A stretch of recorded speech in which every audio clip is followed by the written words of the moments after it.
everybody, what's going on out there, man? Welcome back to the show. This your boy Hood. I wanted to highlight y'all about Kanye West, man. You heard what's going on. It's been dropped by all of the major artists, companies that he's been associated with, the clothing line, the shoe line, everybody he's been associated with is dropping them.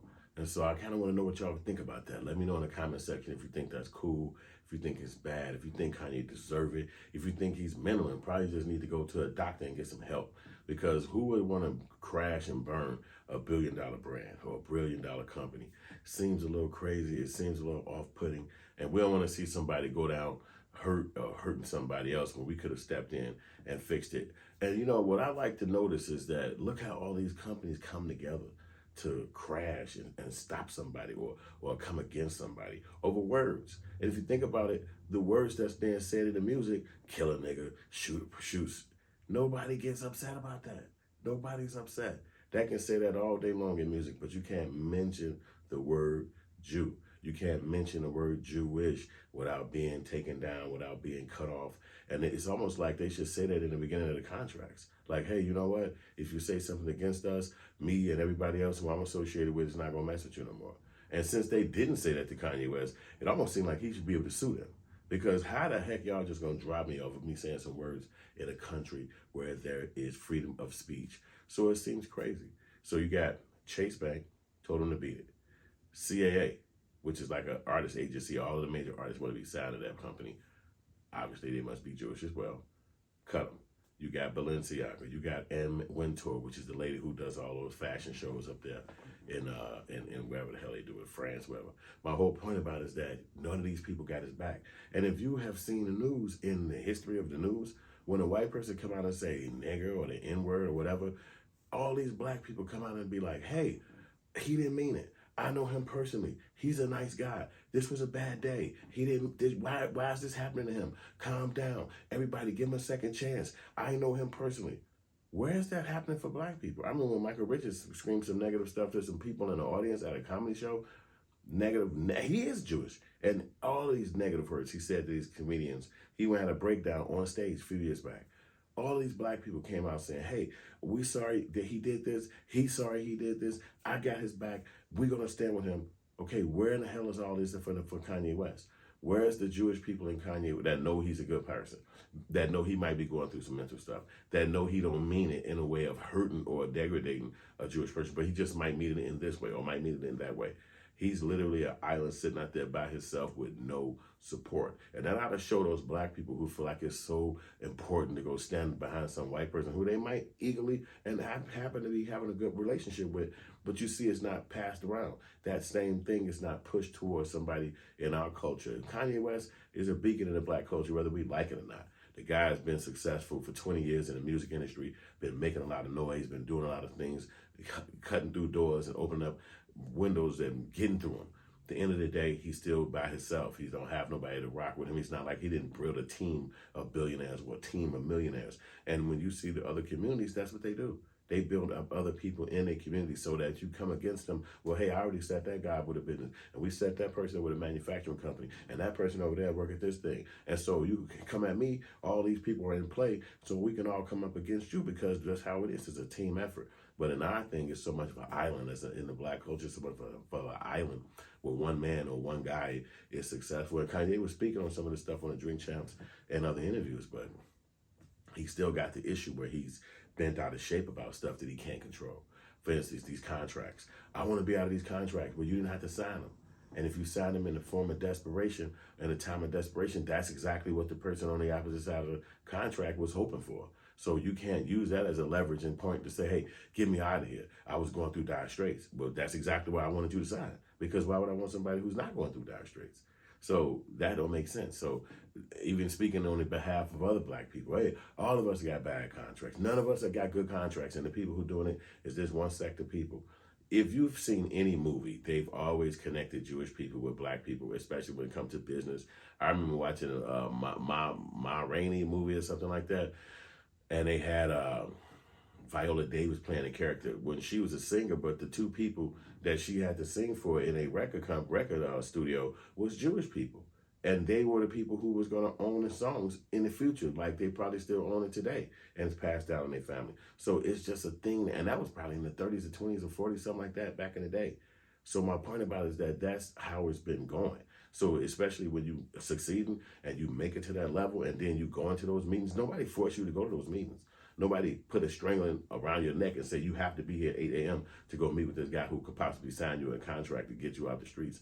You do this on your own accord. And to scream, cry, and be mad about it later is not right. It's foul. I won't sign none of those contracts. I might have to deal with not having this or not having that or not doing this or not doing that, but I'm still free every single day. Nobody can cut me or cancel me or stop me or cut me off or be like I'm not who I am because I'm connected to them. I'm not connected to nobody, just like they're not connected to me. I can't go and cut them off. I can't say, you canceled, you no longer. They're going to look at me and say, what? And they're going to continue on because they don't rely on me to be who they are. So when you talk about Jay-Z, Kanye West, and they make these contracts, but then you see where the contract with Adidas they announced today at the bottom of the paragraph, at the bottom of the article, it says, and we own 100% of the Yeezy that we've made up today and the ones we'll make into the future. We own the design and we own the manufacturing of the design. Wait, what? They said that in an article that they put out saying that they own the Yeezy designs that they made, the ones that came out before and the ones that come out in the future, and the colorways. Any color that they come up with, they own that. So Yeezy is so he's a person that likes to go out there and be like, I own it. I'm the one, I'm one. But see, they know that. And so they said, let's preemptively strike. And so since we cutting ways with him, he can't go out there to the media and say he own it. So they cut, hey, we own everything that we put out. So when you see in the future a shoe that's a Yeezy, it's going to be owned by us. He already got his money for what he was going to have while he was under contract with us, or we're going to make our last few payments, and then that's it.